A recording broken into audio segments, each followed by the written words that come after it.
Hello, everyone, and welcome to the 18th session of the 2024 Welldying Forum. We're so glad to have you with us today, whether you are tuning in live on YouTube or catching up later. Last week, we wrapped up an insightful series on life and death through the lens of Korean traditional medicines, and featuring a fantastic lecture by Professor Baek-Yu Sang at Kyunghee University. We want to extend our thanks to everybody who supported our Korean medicine series. This week, we are back to the original culture series. We're shifting gears a bit. We'll be exploring a wide array of historical customs, cultural practices, and philosophical insights surrounding death. Together, we'll look at how our ancestors approached this profound topic and what wisdom we might glean from their experiences as we consider what it means to have a good death. We are particularly excited today to welcome a distinguished expert from the United Kingdom.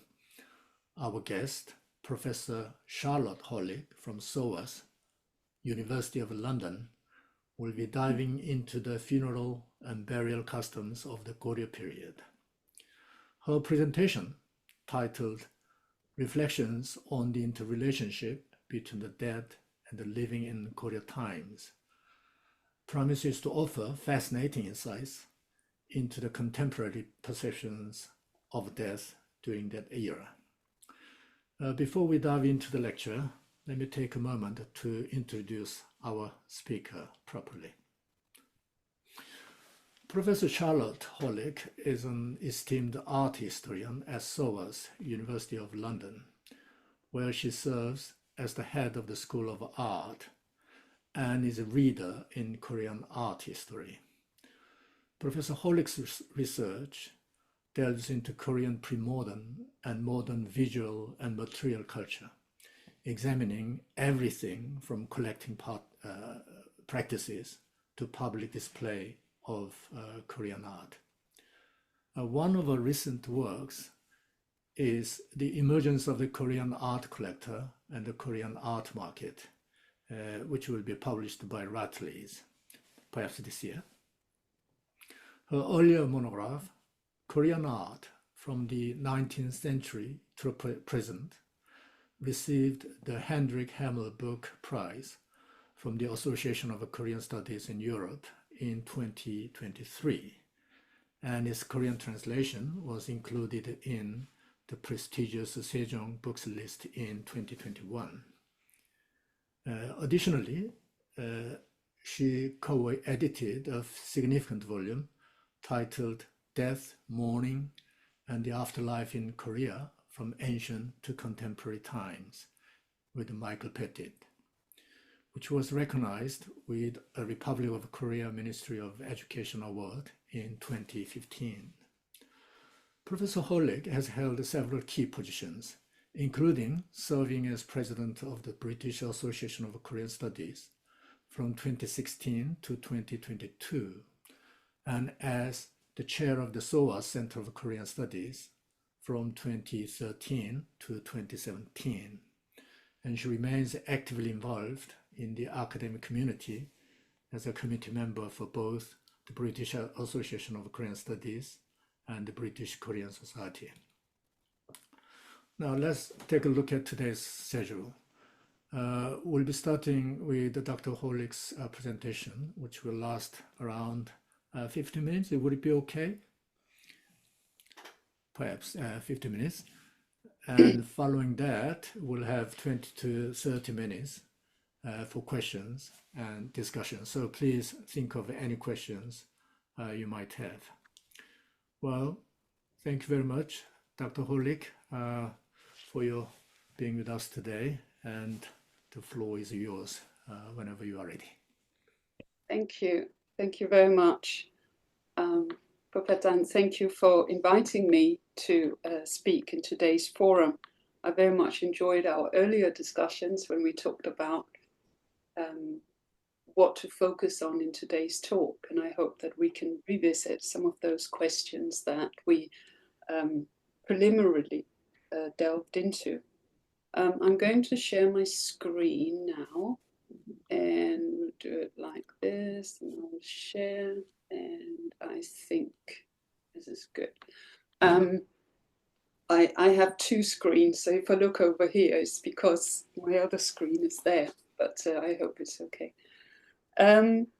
So I thought perhaps I would start off by sharing a little bit about why I became interested in Goryeo tomb material.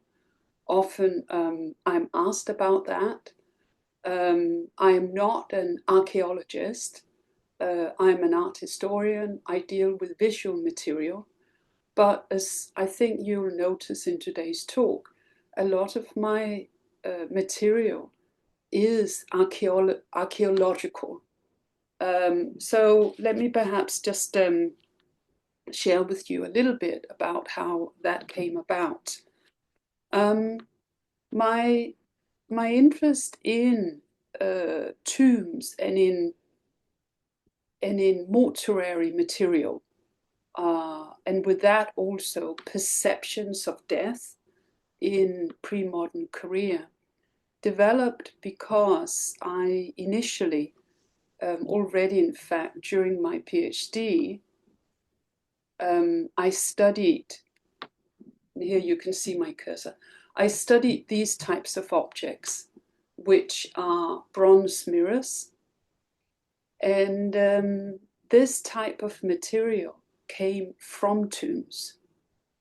So this site is one that we are going to talk about later in today's talk. This is actually a very rare occasion of a bronze mirror, notably having been found from a very well-preserved Goryeo period tomb. And here you can see the tomb located under the head of this deceased woman. Here you can see the body. So I did extensive research into the types of objects that were excavated from tombs. So that also included, for example, bronze spoons, these very small gilt bronze openwork ornaments that you see here, celadon ceramics, in addition to mirrors. And as a result, I studied large numbers of excavation reports, and it just, in the process of studying these types of objects, the question remained, why did Goryeo people bury their dead in the way in which they did? What does this tell us about Goryeo approaches to death? What can we infer in terms of the relationship between the dead and the living at this particular time? I will also say that the question of these emotions lying behind the material evidence is very difficult to extrapolate when it comes to past times, because it's often that which is not clearly reflected in the material. Unless you have written sources or say novels or other types of writing, it's actually quite difficult to really piece together a full picture of this. So you may find that in today's talk, I'm not able to give you clear answers. I'm not able to say they did this because of this. But nevertheless, I hope that in today's talk, I will be able to share with you some of the insights I have made into the ways in which, into the factors that drove Goryeo people to bury their dead in the way in which they did. and how this is also reflected in the various concerns they had surrounding death, mourning, disposal of the body, and all these different stages that are linked to dying. So this is the core outline of my talk today, and maybe I should say I'm going to read parts of the paper. So, in contrast to earlier periods, where the surviving historical records and archaeological material have made it very difficult to reconstruct how different groups of people disposed of the dead, it's during the 10th to the 14th centuries, so during the Goryeo period, that we, for the first time, in the case of Korean material, are able to gain a fuller picture of how burial procedures were carried out.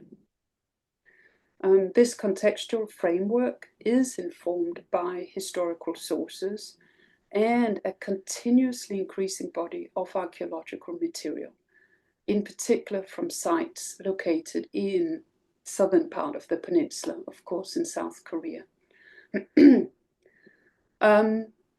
Typically, but this is by no means unique to Korea or to Goryeo, is the fact that disposal of the dead were governed by a mix of different religious and philosophical belief systems.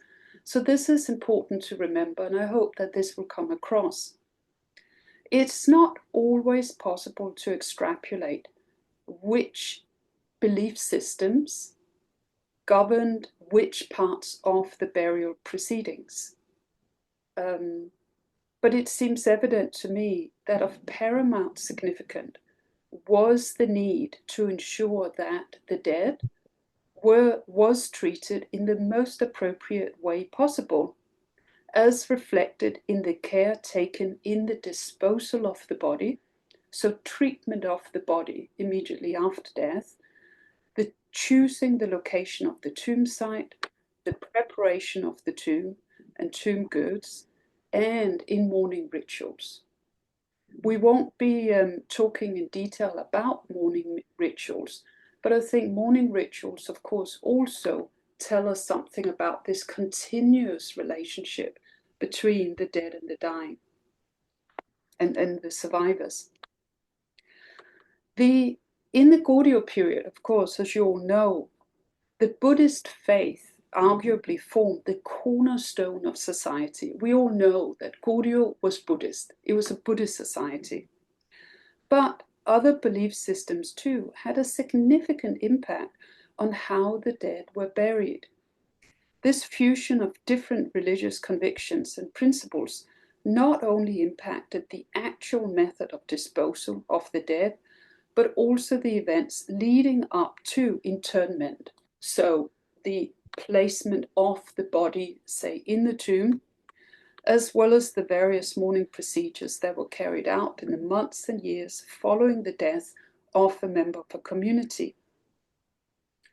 And yet, even within this tangled web of collective concerns, religious beliefs, particular economical and political circumstances, not to mention the human emotions behind this, it appears logical for there to be a single key motivating factor which dictated how each of these various elements fitted together, and which, at the critical point of death, was the key driving force behind a burial being carried out in what at the time was deemed to be the most appropriate manner.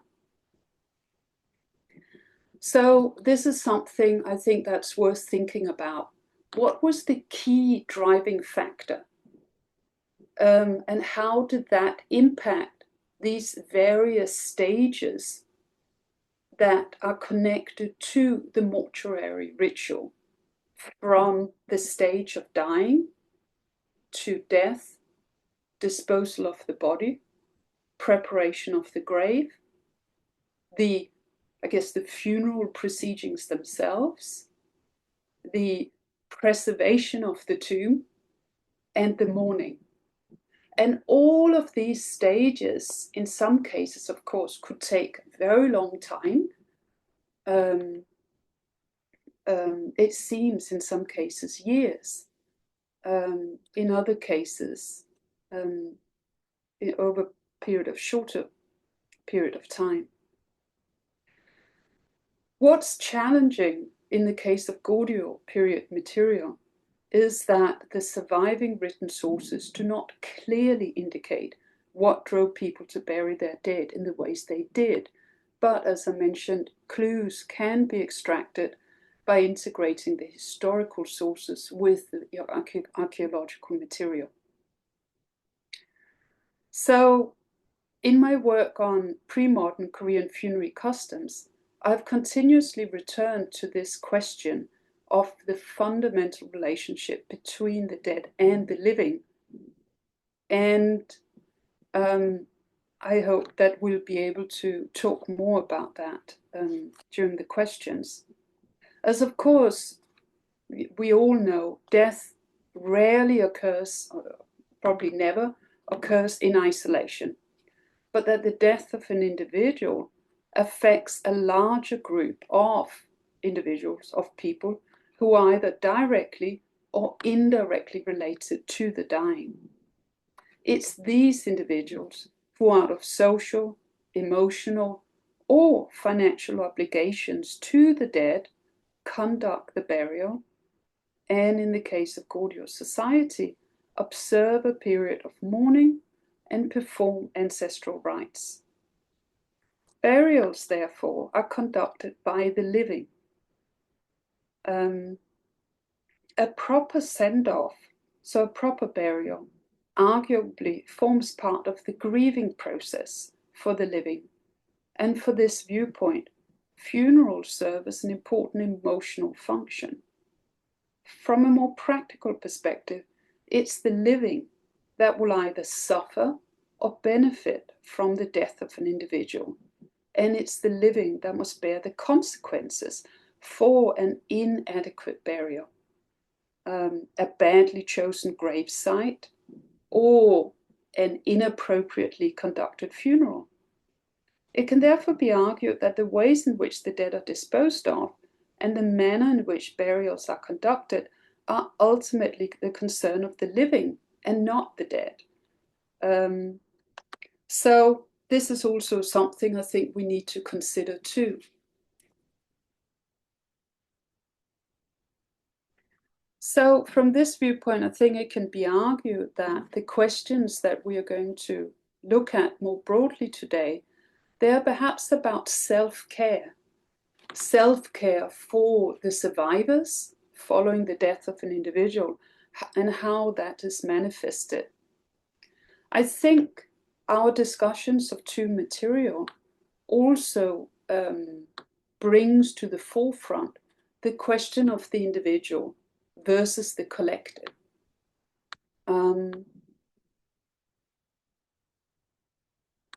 As I'll show you today, one aspect which I think is important to remember is that in the early part of the Goryeo period, there were seemingly few rules dictating how people should be buried, how the body should be disposed of. But this changes. And with the 14th century onwards, as we move into the Joseon period, with the rise of new Confucian teachings, we see more and more rules dictating how the dead should be treated, how mourning should be carried out, how tombs should be constructed. And I'll show you some examples of that. So let me share with you, so as you can see, of course, here in the outline, I'm going to share with you the different ways in which the dead were disposed of in the Goryeo period from cremation to pits where you would put the body. As I said, I'll also share examples of Confucian style graves, which came into effect in the 14th century with the rise of Neo-Confucianisms. And we will explore how this impacted these approaches to the dead. In my work on Goryeo grave sites, I gathered data from more than 600 graves. And here you see the dots where most of them were located. There are many more graves, of course, from the Goryeo period being excavated on the Korean peninsula, and they continue to be excavated from but the graves that are excavated span from the early to the late Goryeo period.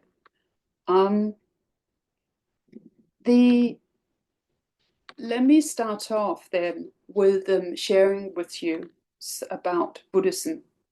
So as you all know, Buddhism was introduced to Korea in the 4th century. And of course, it was matured over the course of the Shilla period. But it had a major impact on Goryeo society too. As you know, Buddhism, of course, really founded or really formed the foundations also of national policy. The Buddhist faith was not only supported by the upper classes, but also permeated most aspects of society to the extent that its value not only dominated the lives of lower ranking people, but it also had a major role in the spheres of domestic and foreign politics.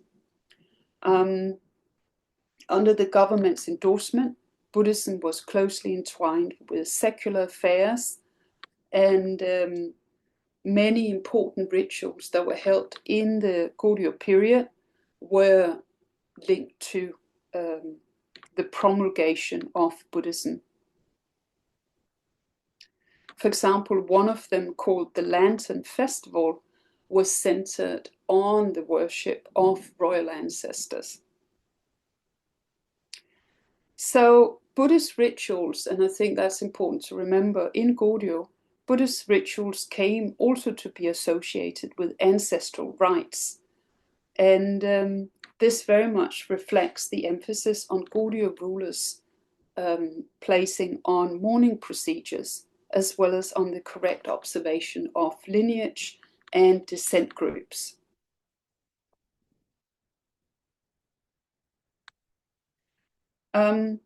In the Goryeo period, there were rules for mourning, and for example, commoners and soldiers also observed formal, though shorter, periods of mourning, and that mourning customs were integrated with Buddhist rituals, and that government officials placed great emphasis on the correct conduct of mourning, again reflecting these very close ties between the living and the dead. Due to the close associations between Buddhism and cremation, it's widely believed, or it's widely assumed, that cremation was the preferred means of disposal for Goryeo people. But the historical sources and the archaeological material suggest that, in actual fact, in the Goryeo period, cremation may not have been the main means by which the dead body was dealt with. Cremation, as I'm sure you know, entered Korea, of course, along with the spread of Buddhism. And it became more widespread in the unified Shilla period. the historical sources verify that some members of the royal family were disposed of in this manner, and a number of cremation urns from this time have been excavated. The earliest example is that of King Munmu, and of course you can see here his very famous underwater tomb for his cremated remains.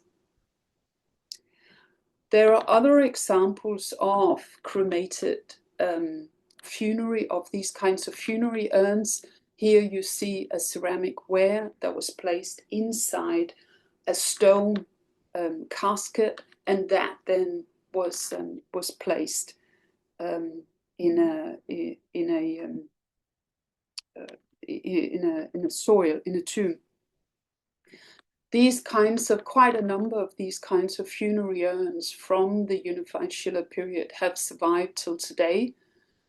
It's not clear what the patterns on these ceramics mean. You can see typically they have these kinds of circular pattern. Perhaps they refer to the Dharma wheel and the teachings of the Buddhist faith, but it is not clear. As for the Goryeo period, written records, as I said, indicate that cremation was not widely practiced, and it may only have constituted a minority among the total number of burials. So this is actually quite interesting, that the Goryeo period was a time when, as I said, society was seeped in Buddhist thought, but it still appeared to be the case that people at this time chose not to be cremated. Of course, it was not uncommon for monks to be cremated, possibly as a means to create relics for the bodily remains, which were then enshrined in stupas. Woljongsa temple pagoda here from the 11th century may be one such example. When it was excavated, it revealed a number of relics that were placed inside the pagoda. And here you see such as some of these, and here, of course, the innermost relic container, this crystal bottle that contained remains. But perhaps many Buddhist believers prefer to actually be buried. However, when cremation was carried out, it seems that the remains were placed inside quite a simple ceramic urn, an example of which you see here.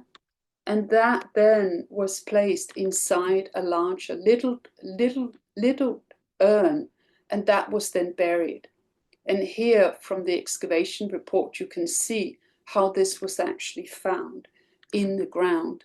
There are relatively few examples of such cremated urns having been excavated.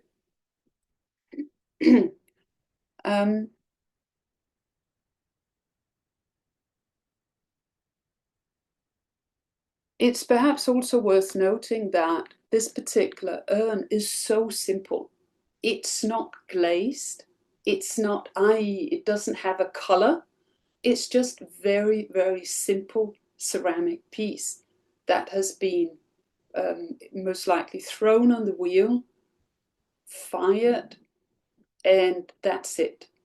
So it's completely devoid of color. It doesn't even appear to have any decoration. It really is a very, very simple burial.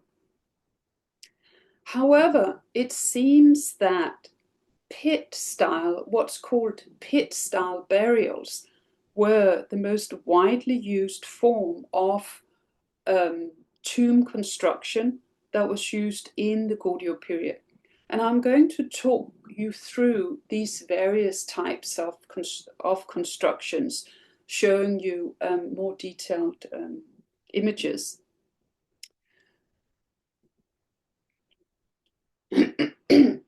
This is what in English would be called a stone-lined grave.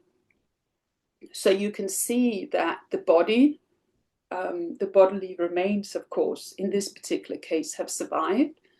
So the body was placed inside this pit, and the pit was then lined with quite large stones. In some cases, coffin nails made out of iron of around 3 to 4 centimeters in length were found inside the pit.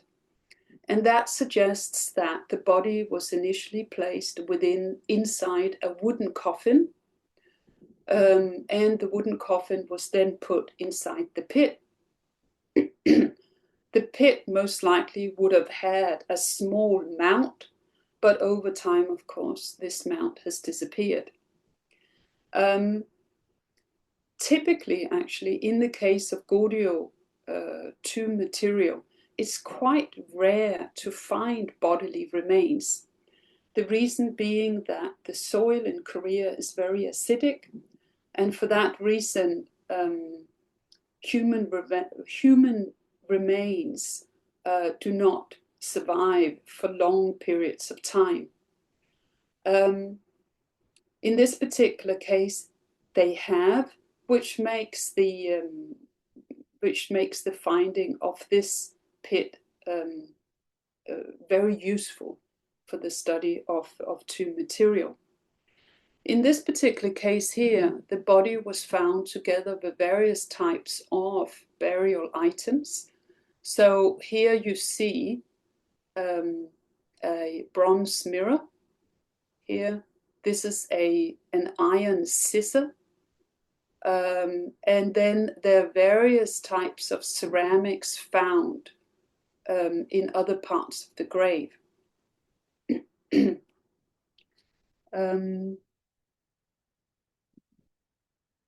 In many cases, these kinds of stone-lined graves were devoid of objects.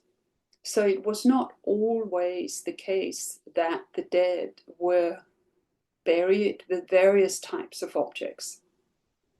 The most common types of burial objects are ceramics, often just simple unglazed ceramics.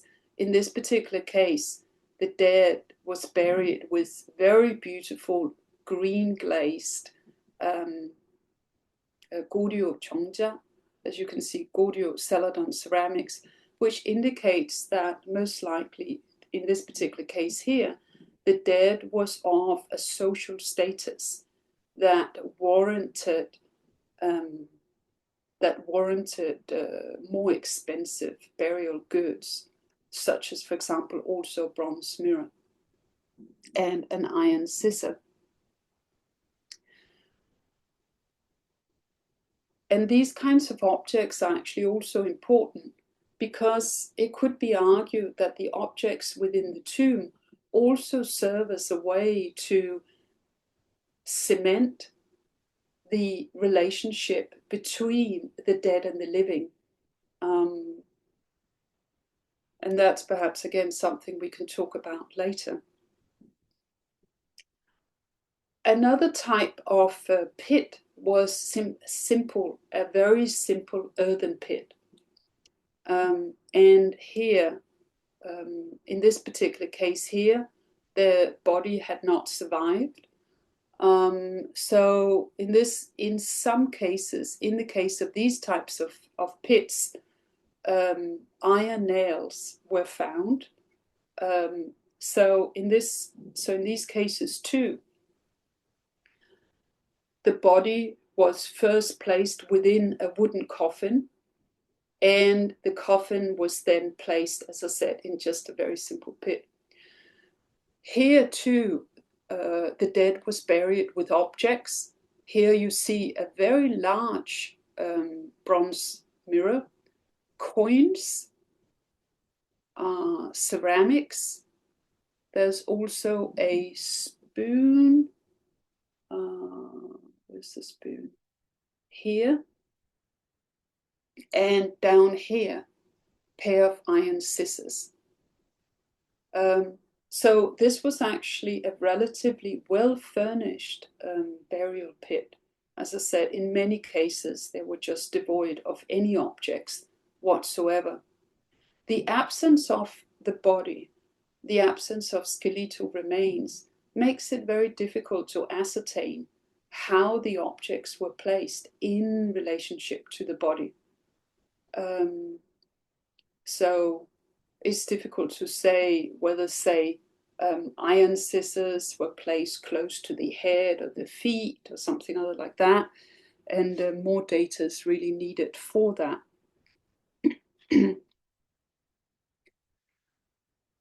In the 14th century, these limestone graves began to be used. And I wanted to talk a little bit more about this, because their gradual appearance in the Goryeo period are closely tied to the spreading knowledge of Confucian funerary rites. So what is important, and I have another detail to show you, but what's important about these particular graves is that the entire pit, this very wide lining here, was made using limestone, basically like ground up limestone that acted as a cement liner. And for that reason, the body was very well preserved, as you can see here. This was the grave I showed you earlier, the head and the body. The body was even wrapped in fabric, and because the interior of the pit had not been in direct contact with the soil surrounding it, all of this organic material had remained extremely well. So let me just talk a little bit more about this, and I'm going to use the Chinese terms, but I've added the Chinese characters, so you should be able to follow it. So as Neo-Confucian increased in popularity in the late Goryeo period, so did the interest and concern for the so-called proper conduct of ritual procedures. And this is really very important, because there was a lot of discussion then at this time in terms of what constituted a proper burial. What was the most appropriate way of sending off the dead? Until this time, there had been no manual. In the Goryeo period, there was no manual stating you should conduct burials in this particular way. But we see that happening as Chu Shi's family rituals, or the Jiali in Chinese, the Goryeo in Korean, was introduced into Korea. And of particular significance in this book was that an emphasis on these transitional states of being, such as the progressional shift from child to adult, as well as from dead to living. So this book detailed how these various rites that mark these transitional stages should be carried out, such as initiation rites from child to adult, weddings, funerals, and ancestral rites should be carried out. So this book, as I said, was introduced to Korea in the 14th century. And it detailed how burials should be carried out. Chu Shi wrote that tombs should be lined with limestone in order to preserve the human bones as long as possible. And he argued that this was important. Why? Because he said that the bones of the deceased should be treated with respect, and they should be cared for with the same kind of attentiveness and concern that people bestowed upon precious antiques during living times, and therefore preservation of bones were really not about to prevent their decay, but it was to prevent decay from setting in for as long as possible. As I said to you before, this limestone acted as a sealant around the coffin so that the interior remains did not come in direct contact with the surrounding soil and therefore survived for much longer. And this, what is really interesting is that the archaeological material evidences that this actually did happen. It was exactly happened as Chu Shi had predicted. Let us return to this burial, this tomb I showed you earlier, from Gyeonggi province, Songnari in Gyeonggi province, dating from the 14th century. And here you can see, as I said to you before, the dead was wrapped in fabric and was then placed inside a wooden coffin. The wooden coffin was then placed in a pit that had been lined with this limestone cement, creating a sealant around the interior pit. As a result, when this tomb was excavated, when it was found and excavated about 15 years ago, it was extremely well preserved. And you could see that here an iron mirror, an iron scissor was placed here, close to the arm. The body, woman, it was a young woman, the woman was wearing a finger ring. Above her head was a mirror, on top of which was a wooden comb. So you can see here, the comb was placed on top of the mirror. Increasingly, as we move into the early Joseon period, these kinds of burials were used more and more as Joseon people adopted Confucian style burials. So this is a tomb from South Gyeongsang province from the 16th century. And here you can very clearly see the ways in which Joseon people tried to follow Chu Shi's Confucian manual of how to bury the dead. So here you can see that, again, we have a very deep pit with the body laid out here in the center. Around the body was then this layer of limestone, very thick limestone, which again was something that Chu Shi said. Chu Shi also wrote that surrounding the limestone should be a layer of charcoal. And that is this black layer you see here. Chu Shi wrote that charcoal protects the body against water and insects and ants. And for this reason, it would help to preserve the body, preserve the tomb for as long as possible. And here again, a much closer photograph of the interior of the pit. As a result of the ways in which the burial was laid out, the body was very well preserved, and in this case too, the body was wrapped in fabric. And you can see that in this particular case here, on top of the body was a bronze mirror and these two perfume bottles. In addition, the side of the pit here, on the side, little niches were carved, and in those niches were porcelain wares, a bronze spoon, as you can see here, and an iron scissor. And this was also something that that Chu Shi wrote about. Chu Shi wrote in his in the manual that you should not bury the dead with life-sized objects, and instead you should create miniature objects in order not to burden the dead with all these things from daily life.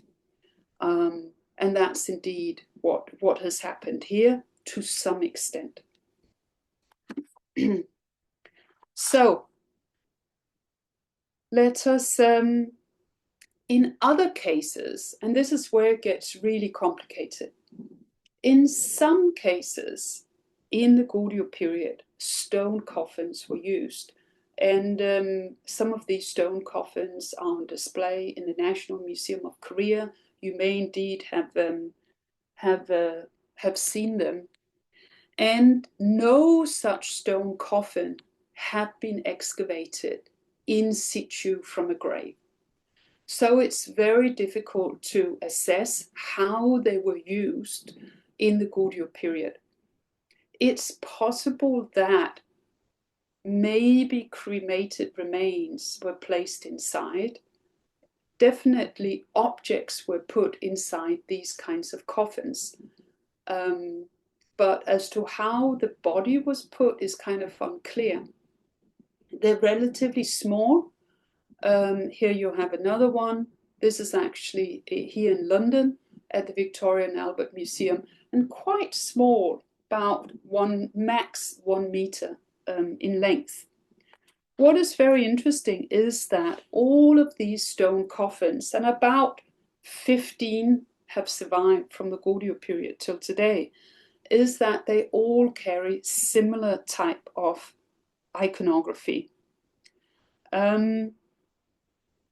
In some cases, the interior designs are adorned with peony. Here you see peony, as well as lotus flowers.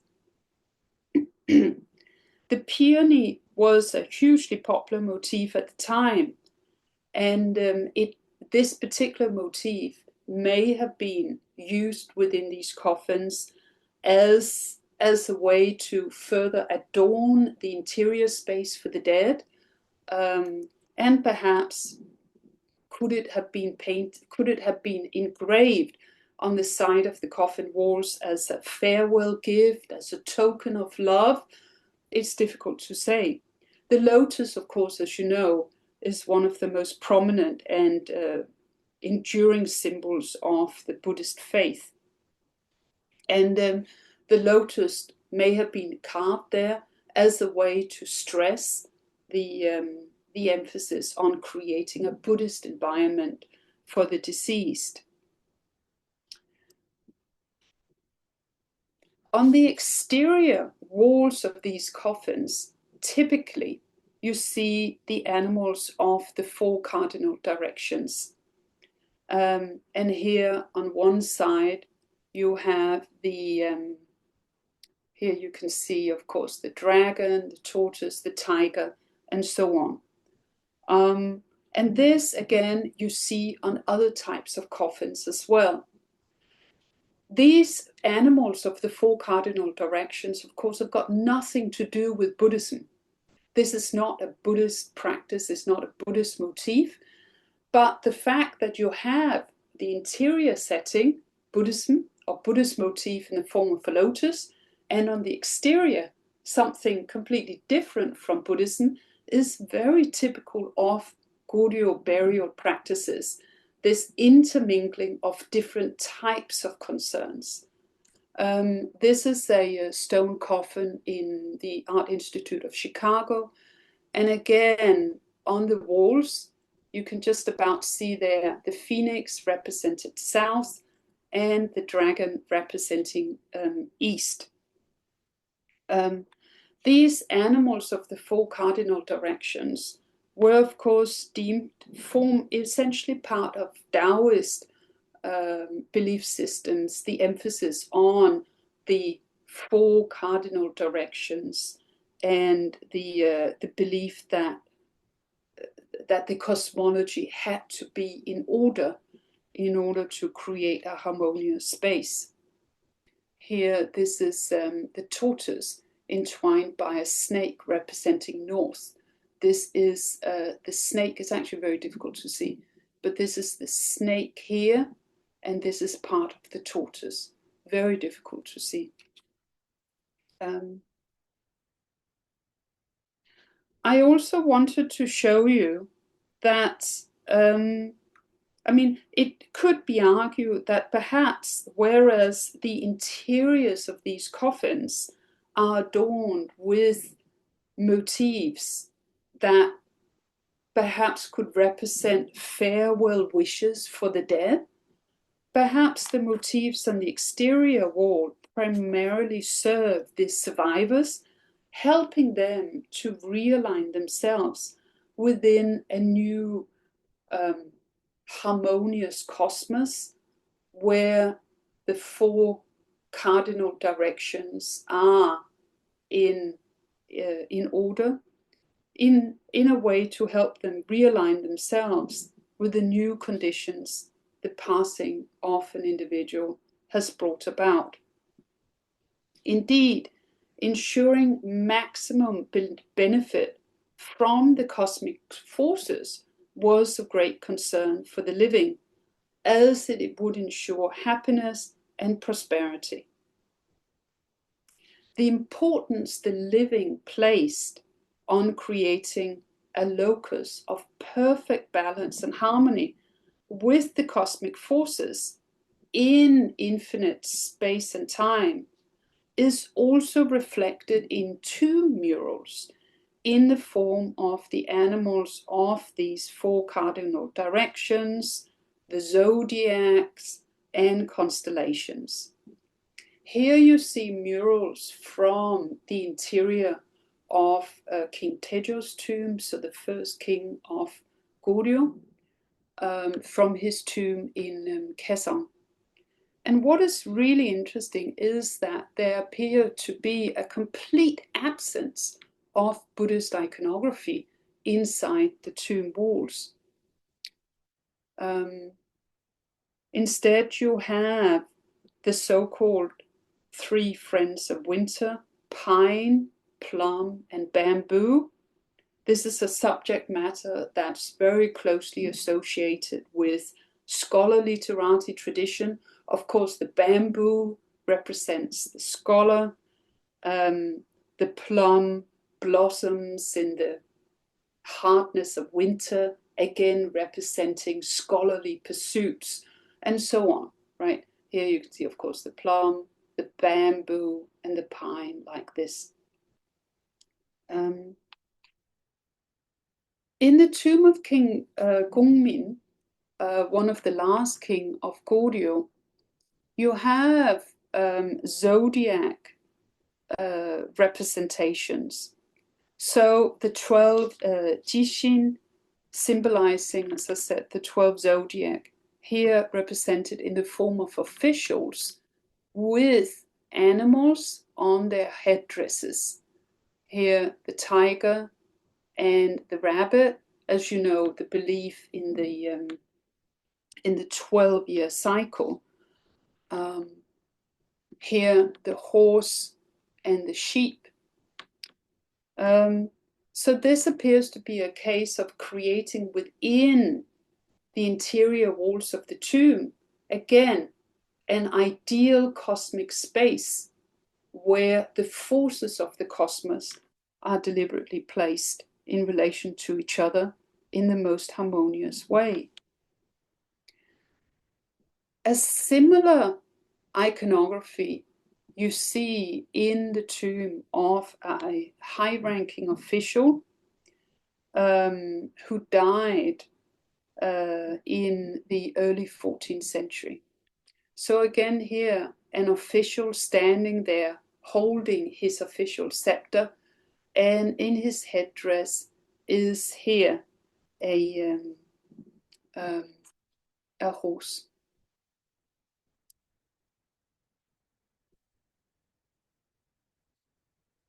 Similar iconography again placed on the coffin walls, again each of these representing an animal from the zodiac, and then flanked underneath here by images of the 4 cardinal directions, the dragon and the tiger. So this was evidently a very important motif that formed part of Goryeo burial customs. Other cosmic imagery is also found inside the tombs, in the ceilings.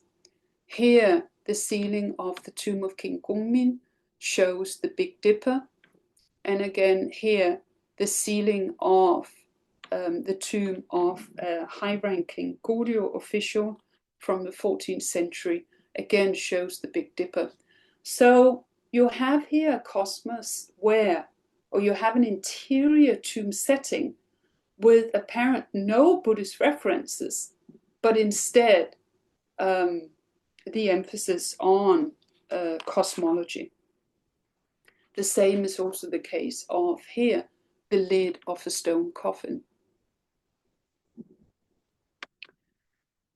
So the concerns for creating a burial place which replicated an ideal cosmic space did not only involve the interior of tomb chambers, but also extended to the selection of grave locations. This is something that's reflected in the written sources. For example, King Sanjong was very concerned about was very determined that cremation should only be carried out for Buddhist monks, and that one of King Munjong's sons should therefore be given a burial at a so-called divined site, and that he should be buried with eternal offerings. So you can see that this was deemed to be of great significance. You all know, of course, about Pungsu and about that the tomb sites should be selected according to geomantic principles that were divined according to the local topography and these local currents of ki or energy present within the space. And this, of course, is something that continues to impact the location of burial sites till today. It's, of course, also worth noting that at times when, at times of calamity, the selection of a bad burial site for a king was sometimes argued to, or was sometimes blamed. And for this reason, it wasn't at all uncommon in the Goryeo period to rebury the dead in a space that was believed to be more harmonious for both the dead as well as the living.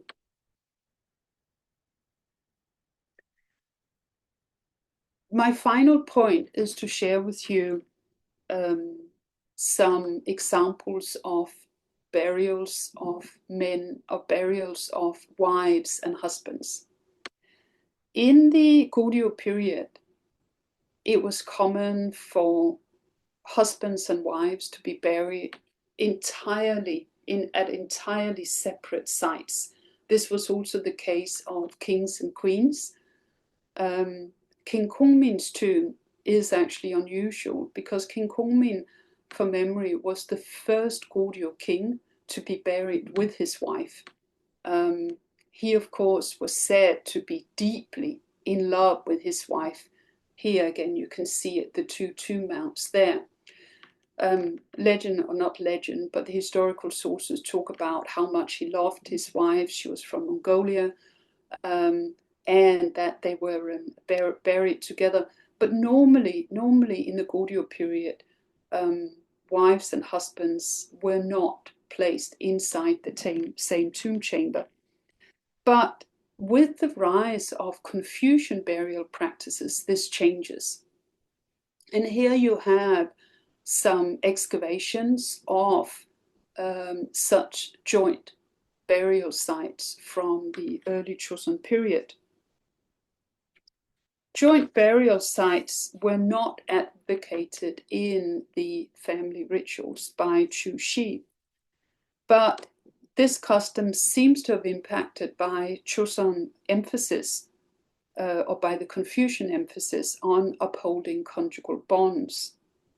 Certainly, one sure way to demonstrate a wife's devotion to her husband and the wife's, I guess, the emphasis on lineage was also to have her buried alongside him, and thus for them to be together in eternity.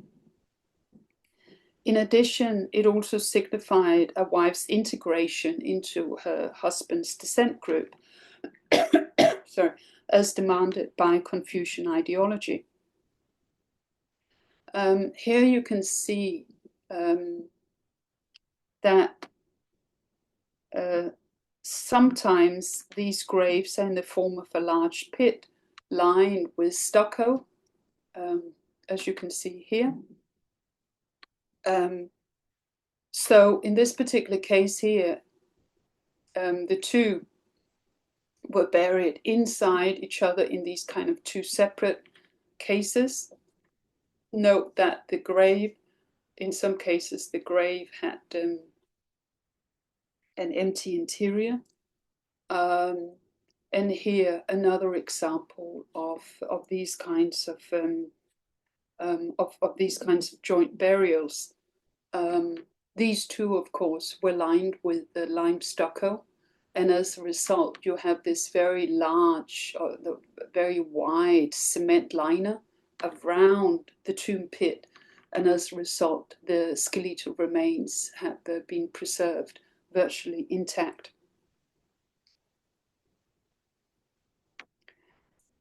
So I can see that we are up at the hour, so let me make some concluding remarks. So my paper here today has explored how the relationship between the dead and the living shaped funeral procedures during the course of the Goryeo kingdom. It was argued that Buddhism was a dominant force in Goryeo society, but Buddhist beliefs and practices only provided part of the conceptualization of burial procedures. The material evidence suggests that for the survivors, it was important to ensure that the dead was treated in the most appropriate way possible, as reflected in the care taken in the disposal of the body, choosing the location of the tomb site, the preparation of the tomb and the tomb goods, and in the mourning rituals.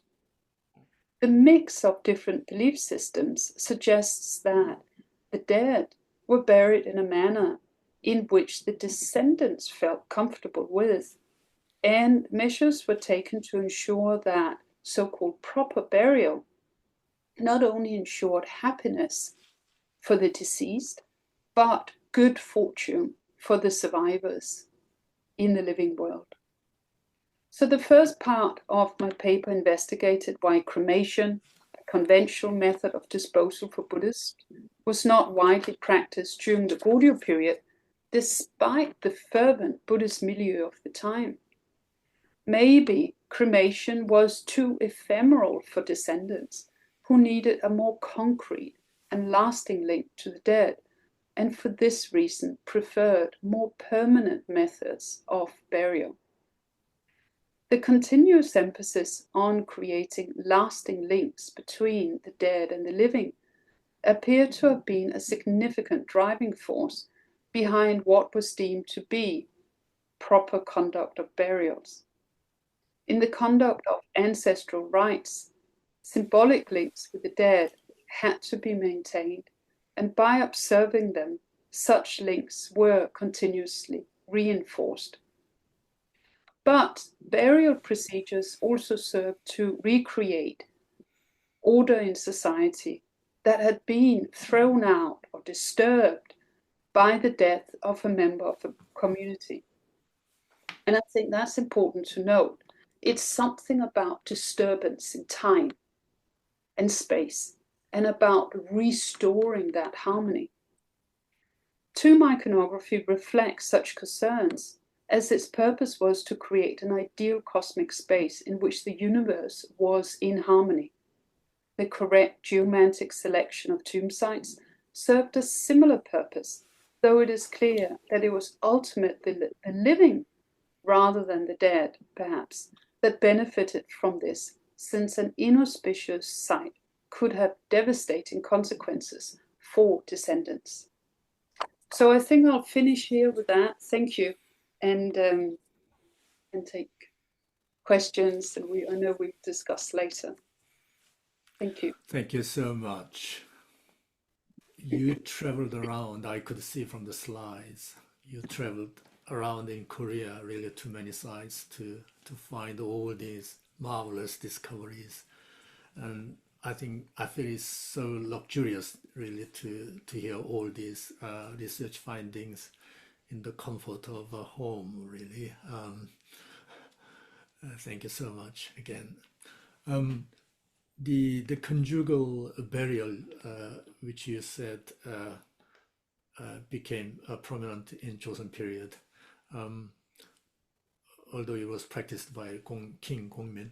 It reminds me of the conference I attended in, I think it's 1995 or 6, at Charles University at Praha, and there were a few North Korean scholars, perhaps you were there, who presented slides showing the tombs of the skeleton of Tangun, founder of Korean kingdom, and his wife was found together next to next.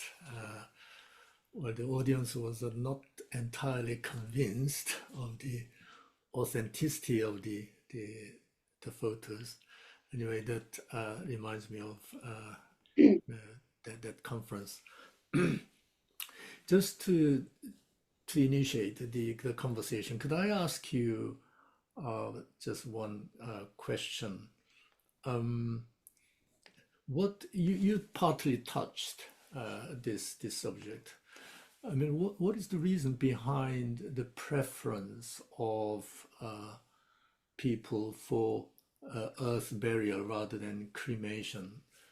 Although Buddhism was the dominant official religion during Goryeo period, there must be some psychological or some social reasons behind this. What do you think the reasons are?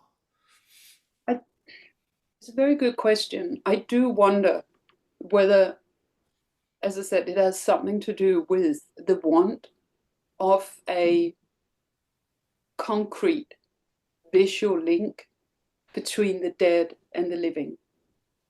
And as I said, the historical sources provide very little clues.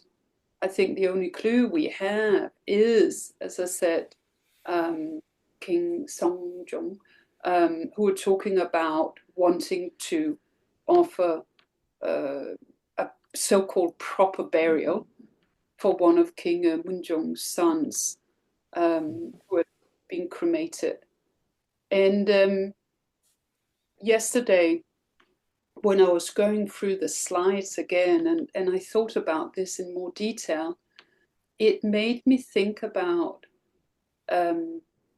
this conference I attended, and I showed you the link to this conference on death, dying, and disposal, run by the Conference on Mortality, that perhaps members of this forum would be interested in. But there were a lot of conference papers at the time about disposals of cremated remains in contemporary society, talking about how these days it has become perhaps more and more common to scatter the cremated remains at a beautiful site, say over the sea or over mountains and so on. But how again and again it rarely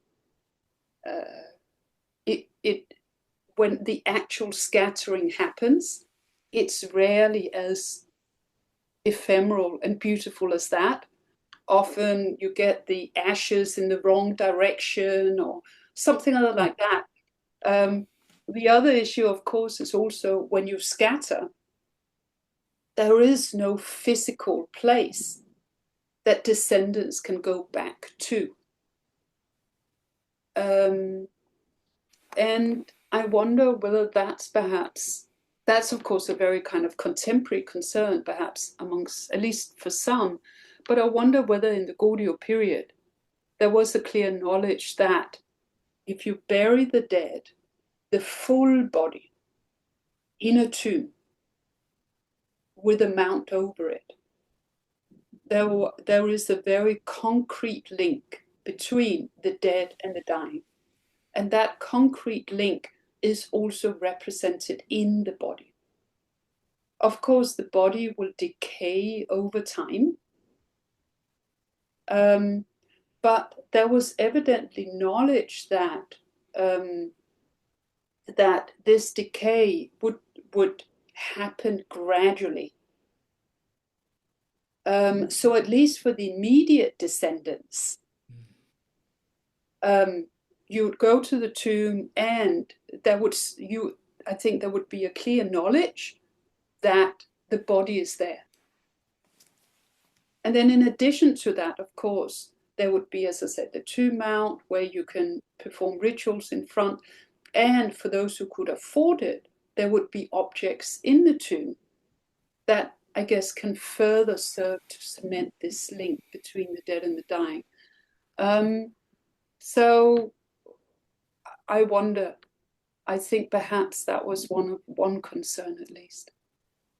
Yeah, that makes sense, really. Yes, I think the remaining people behind, obviously for them, they perhaps wanted to continue connection with the dead, and this quest for permanence really is perhaps a driving force behind the preference for burial over against cremation. I'm just wondering whether the mural paintings depicting the celestial order and bodies, like four guardian animals, or 12 zodiac animals, or even the what is it? Yes, Big Dipper. exactly, Big Dipper. Yeah. They obviously indicate the worldview, cosmology of the time. And as such, those mural paintings signifies what is permanent or eternal. Yes. Eternal as a structure of the unchanging cosmos.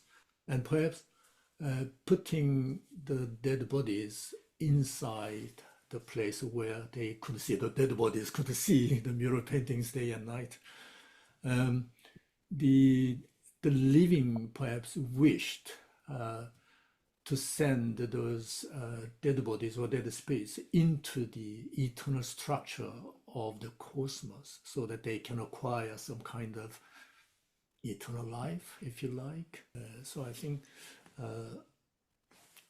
there's a connection perhaps between the preference of burial over against cremation and the discovery of the mural paintings very next to the dead bodies, perhaps. I think that I would agree with that. And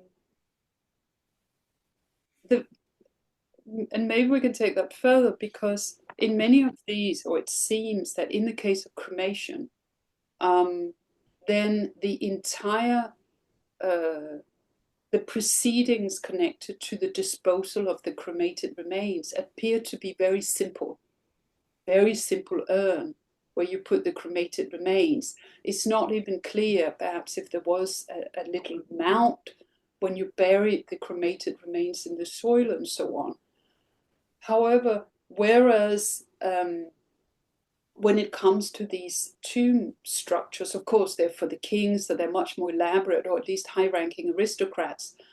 But it just enables a much more elaborate insurance, a much more, I guess, a way to, as you say, cement this need to emphasis on the internal link with the cosmos. And as you say, to ensure that the dead is placed within an ideal cosmic structure for eternity. It enables a much more complex, a much more, it enables more layering of that. And I think that's probably also of importance. I think it leads me to related kind of issue. My impression was that you tended to emphasize the interest of the living over against that of the dead in interpreting the various motives behind the ways in which they were buried and maintained. If you look at those mural paintings, obviously the living, the burial practices was not only for the benefit and interest of the living, but also perhaps there was a slight degree of concerns about the destiny of the dead. The living also was concerned about the well-being of the dead spirit, so that they can have some kind of eternal life. Am I wrong in approaching the matter in this way? No, I think you're right, of course. It's about this relationship, of course. And one does not necessarily exclude the other. So of course, the well-being of the dead is also important. And maybe the way to think about it is to consider the different stages of dying and disposal. So say there are historical records that in some cases, in the Goryeo period, that individuals would move to a temple in when they were dying, so that the actual death would take place at a temple. As to what happened to the body after that is not always clear. Probably in some cases the body was cremated afterwards. Whether that's always the case is not clear. But I think that too, of course, is about taking care of the well-being of the dying. That the dying would have been placed within this harmonious environment according to his or her wishes. I think perhaps when we go into mourning rituals and say digging up tombs and placing the dead in a more harmonious location, that too, of course, it could be argued that, for example, it was argued that the Khitan invasions were due to an inauspicious burial site. So essentially, the dead was not happy. And therefore, you had to dig up the dead and put the dead in a new site. But the Khitan invasions impacted the living. So I think this is where that relationship between the dead and the living is very concrete. And it continues to influence the lives of the living in over several years, perhaps even generations. Yeah, I think the key idea is really is a seamless connection between the living and the dead in terms of their welfare, really, their destinies, really. Yeah. Dr. Cho, do you have anything to comment or any question from the floor? Yeah, I'd like to introduce two questions from the floor. Professor Byung-hee Ko from Kyunghee University has left two questions in the YouTube chat. The first question is, in the Goryeo dynasty, where did people believe they would go after death? did they imagine living in the afterlife much as they did in this world, hoping to use items like mirrors, ceramics, coins, and scissors to ensure a comfortable life there? And the second question is, in the East, many tombs have mounds, while in the West, flat graves without mounds are more common. What might be the reason for these differences? Interesting. Thank you. Thank you, Professor, for your questions. So, where did they go in the afterlife, and did they need the objects after that? The written sources offer no clues to this, which is why it's really difficult to say exactly. They needed, for example, ceramics, they needed mirrors, scissors, and so on and so on for a comfortable life. There are no written sources that detail that, which is why I'm hesitant to say, yes, this is why they buried them. I think, again, the burial of objects in a tomb reflect this need for the continuous bond between the dead and the living. The types of objects that were placed in a tomb were reflective of the status of the dead, and of course the status of the dead's social context. That's in a way a given, that the more wealthy, the more influential, the richer the individual was, the more burial objects they had in the tomb. As to whether the belief was that they would use those objects after they died in this other world is really not clear.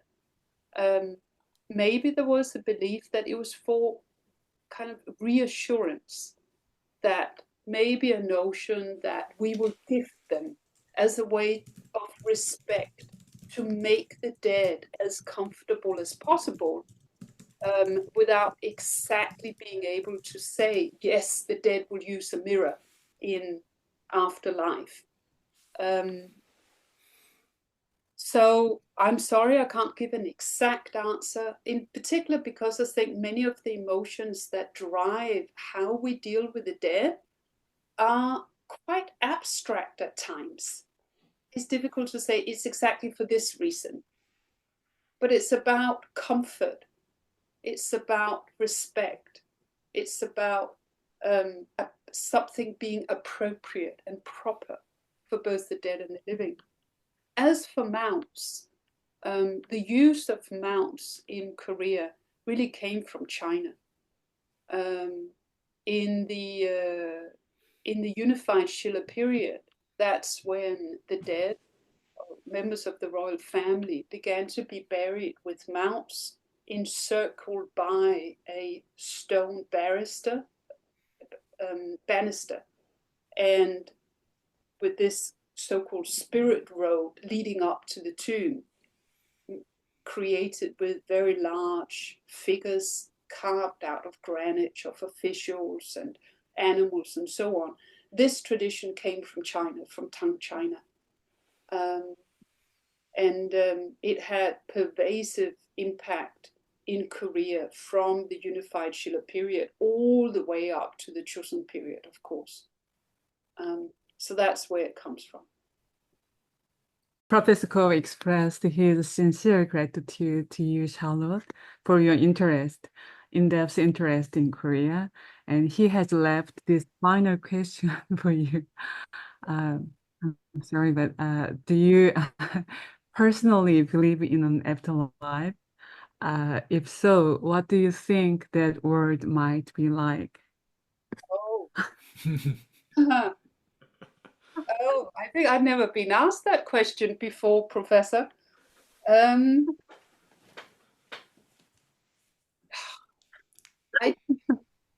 don't think, actually, I do sometimes think about it. And I think especially after being invited to give this talk, and I looked at your website and I thought about Welldying and so on. I come from a family of priests, Christian priests, and I think that my grandparents believed in the Christian life after death. So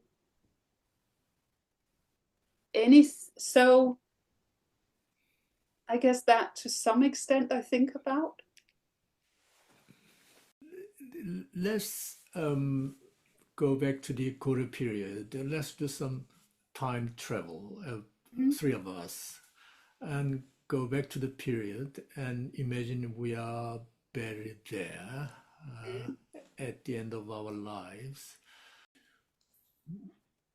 Do you think the people those days were happier being buried in the ways they were then,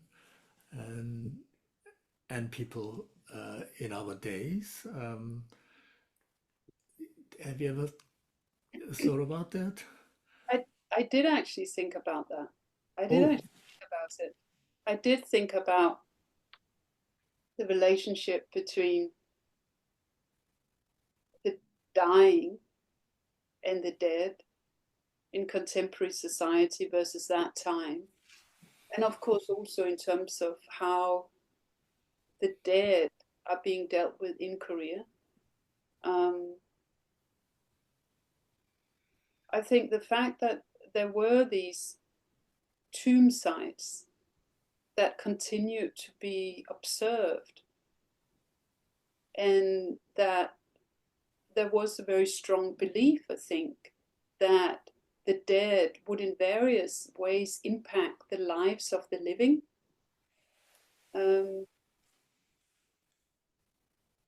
I think that does inform our relationship with the dead.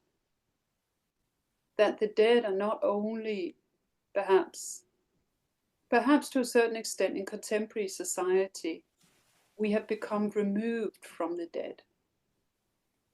And that, I would argue, also impacts our approach to dying.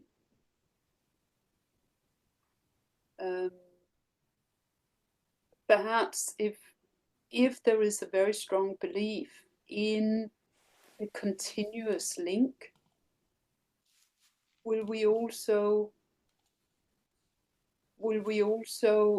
place more attention to the final stages of our lives?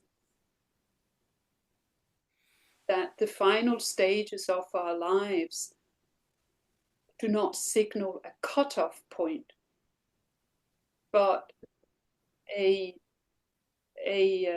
point in time that marks a transition to a different relationship with the living.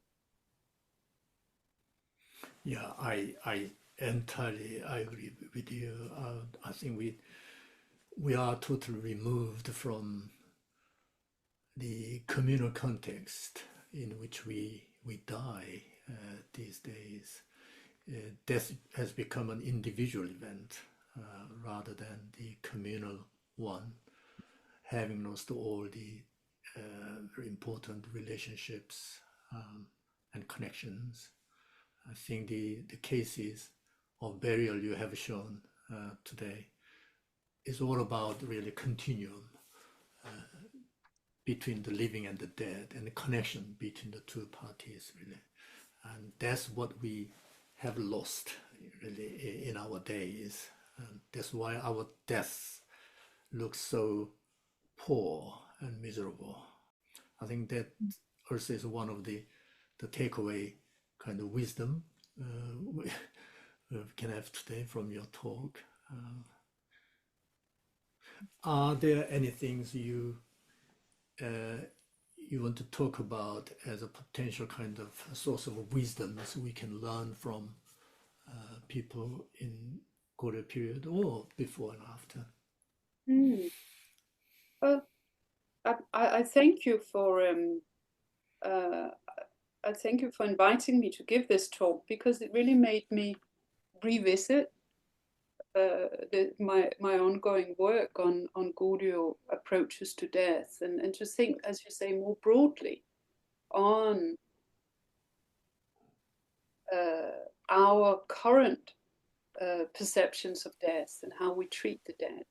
I know that your society are working very closely, of course, with medics and with others on how to create a more positive, and I guess empathetic environment for the dying. And I couldn't but help wonder that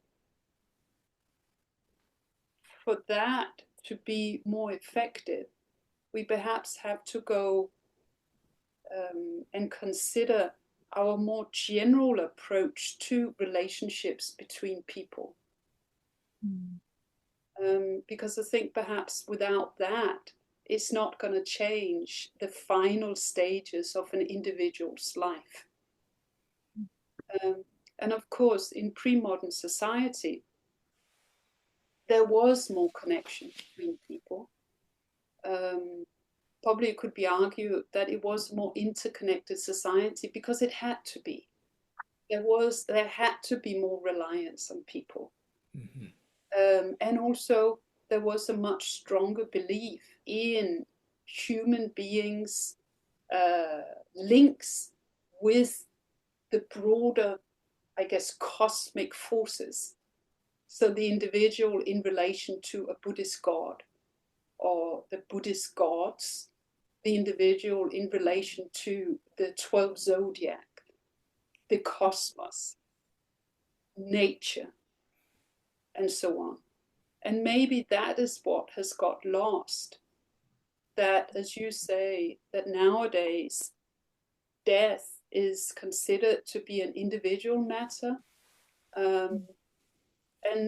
But of course, and I think you're right in saying that, but perhaps in wanting to try and change that and present a different message, perhaps we have to also bring in the individual in relation to other human beings, but also perhaps, is it right to say the cosmos, but perhaps broader forces like that. Yeah, I think I agree with you. I mean, we have lost the two major really connections. Horizontally, we lost the human connection, and vertically, really, we lost the connection with the cosmos, really, cosmic order, when we die and buried. Yeah. Before we conclude our session, have you thought about, we have problems really with now burial method. For this earth burial, the land is scarce, and cremation, we're talking about air pollution. So a variety of alternatives are being talked now about. Have you ever thought about that? Looking at those historical cases, have you thought about what is the best way to dispose corpse in our days? In the past, of course, I think not so much really in the past. I think for me, it's what is very interesting is the shift into Confucian style burials, where you very clearly see a keenness to preserve the body and how that was done by using the materials in a different way, and how we see that happening in connection with a very strict observance of mourning rituals, so that you would perform chesa with, I guess, a knowledge that there is a body there.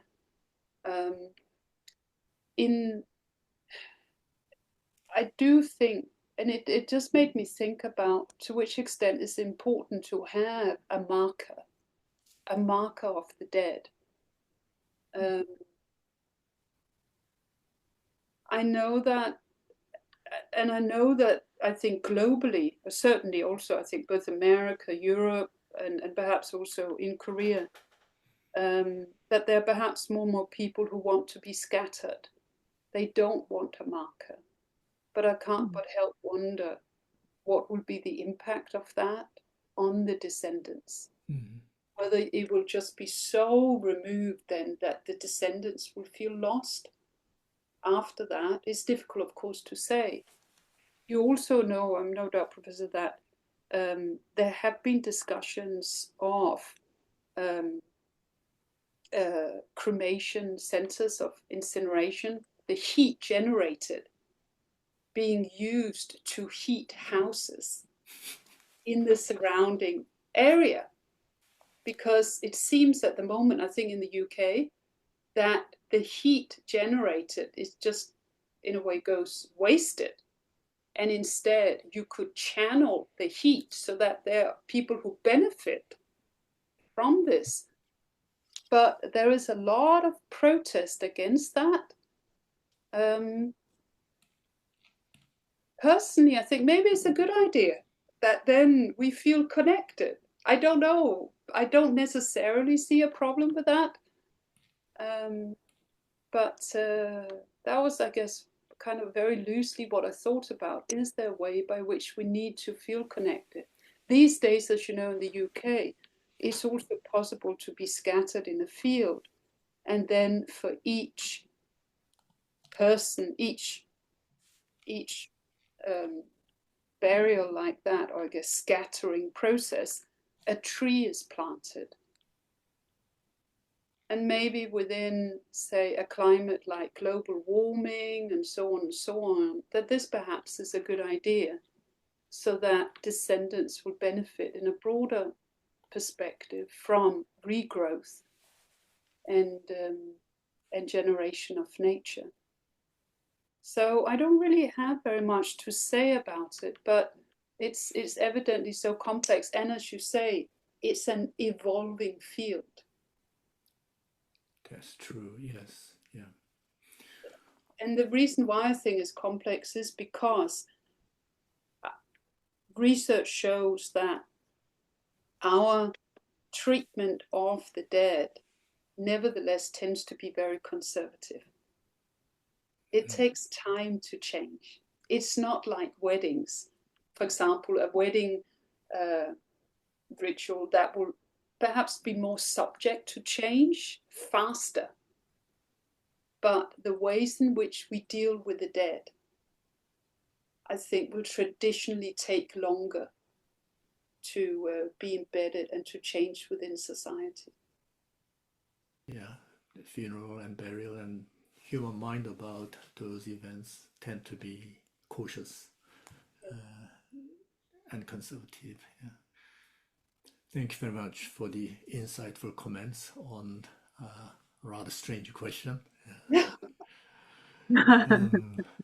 Okay, Dr. Cho, Charlotte, stay there for a while. And Dr. Cho, do you have anything to comment on or any questions? This is my, well, as a palliative care physician working in a hospital, well, I've witnessed many deaths and how they are treated in the end. So when they pass away, they are simply transferred directly to the mortuary and then to a highly commercialized hospital funeral halls, after which they are either cremated or buried. And it feels as though we have lost many of the careful considerations, like Charlotte introduced today, our ancestors' way of death and how they treated them. And once part of the processes. In other words, we seem to have lost the continuum of relationship between the dead and the living.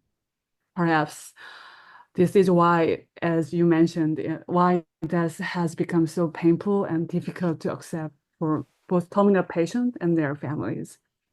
It might also explain why grief and bereavement remain such deep, hard to overcome wounds.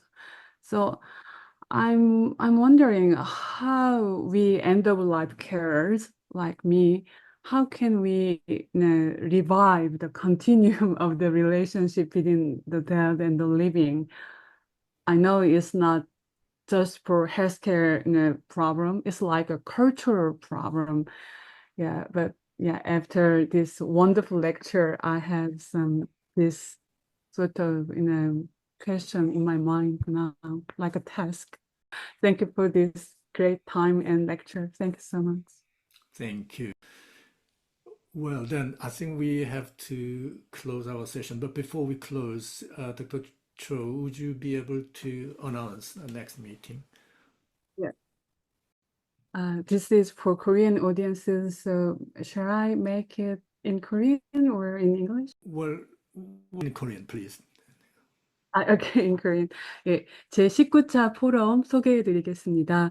다음 시간에는 2024년 11월 17일에 다음 포럼이 진행이 되겠습니다. 한국 시간 오후 8시에서 9시 반 같은 시간입니다. 한림대학교의 심혁주 박사님께서 티베트 바르도 퇴돌 사자에서가 전하는 죽음 준비에 대한 내용을 주제로 대화를 나눠보겠습니다. 많은 참여와 관심 부탁드립니다. 감사합니다. Yeah, thank you very much. I mean, this next one will be nicely paired with Dr. Horlyck's lecture today. It will be about, the moment of death and then before and after. Dr. Horlyck, thank you so much again for your being with us, and we feel so privileged to have you as our speaker. And thank you very much again for those who participated in this session via YouTube. And I will see you next week, same time. 2 weeks later, Oh, 2 weeks. Yeah, in 2 weeks time, at the same time. See you again. Bye-bye. Thank you.